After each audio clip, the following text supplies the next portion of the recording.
15 شعبان کی رات میں ہمارے ملکوں میں جو ہمارے عجمی ملک ہیں اس میں وہ کچھ ہو رہا ہے جو نہ میرے نبی نے کیا، نہ صحابہ نے کیا، نہ تابعین نے کیا۔ عجیب و غریب عبادات گھڑ لی ہیں، عجیب و غریب اس کے اعمال بنا لیے ہیں اپنی طرف سے، اور مسجدیں بھری ہوتی ہیں اور روشنیاں لگی ہوتی ہیں اور آتش بازی ہو رہی ہوتی ہے۔ میرے نبی نے اس رات کی فضیلت بتائی، عمل کوئی نہیں بتایا۔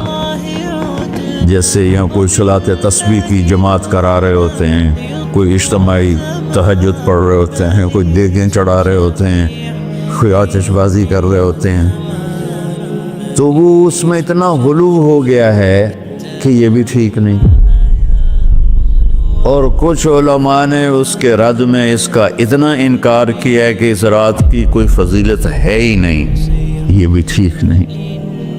اس بیچ کا راستہ، اس رات کی فضیلت میں جتنی احادیث ہیں وہ ضعیف ہیں، لیکن اتنی کثرت سے ہیں کہ ان سب کا مل کر جمع ہو کر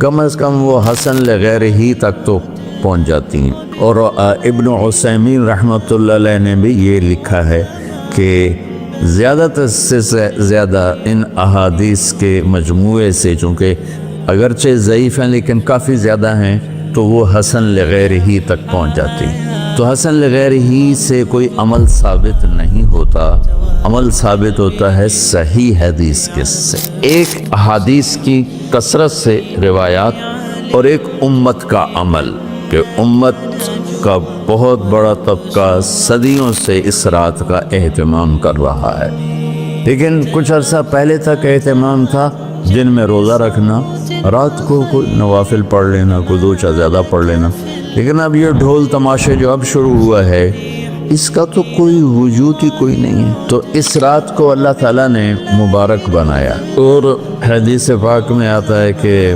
اللہ تعالیٰ اس رات میں ساری دنیا کے لوگوں کی بخشش فرماتا ہے سوائے 5 آدمیوں کی۔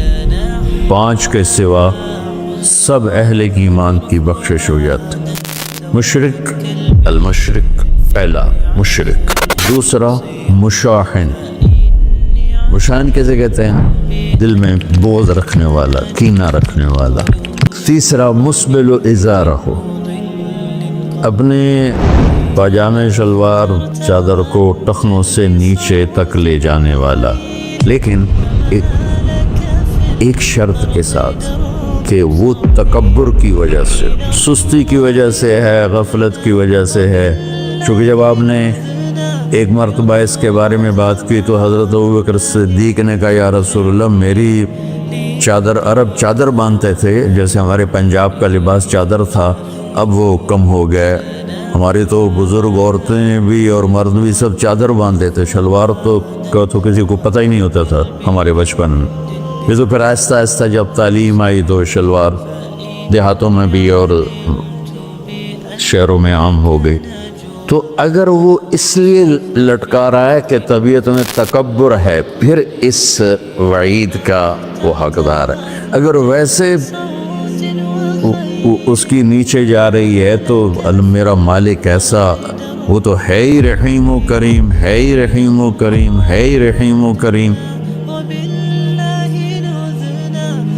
صرف شلوار نیچے لٹکانے سے وہ اتنی شدید سزا دے۔ اگر اس کے پیچھے تکبر ہے، پھر ہے یہ، تکبر نہیں ہے تو انشاءاللہ وہ اس سے محفوظ ہوگا۔ تو اپنی چادر کو لٹکانے والا، لیکن بشرط تکبر۔ کتنے ہو گئے؟ 3۔ عاق لوالدیہ، ماں باپ کا نافرمان، نافرمان ایسا کہ دکھ دینے والا۔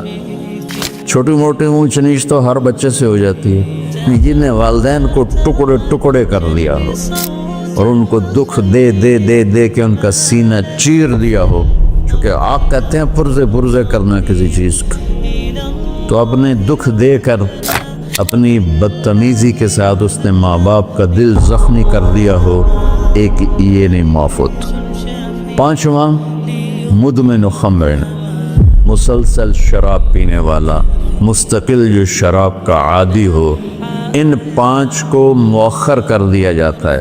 معافی نہیں ہونے کا مطلب یہ نہیں کہ اللہ تعالیٰ کبھی معاف نہیں کرے گا، معافی نہ ہونے کا مطلب یہ ہے کہ یہ 5 ایسے گناہ ہیں کہ اس کی وجہ سے بخشش رک جاتی ہے۔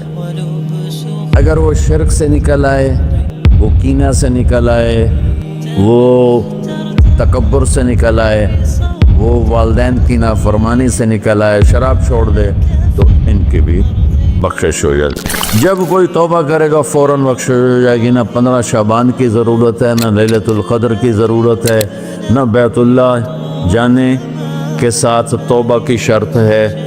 جہاں بھی وہ بیٹھ کے توبہ کرے گا، جس لمحے میں کرے گا، اسی وقت اس کی توبہ قبول ہوگی اور اللہ اس کے پچھلے سارے گناہوں کو معاف فرما دے۔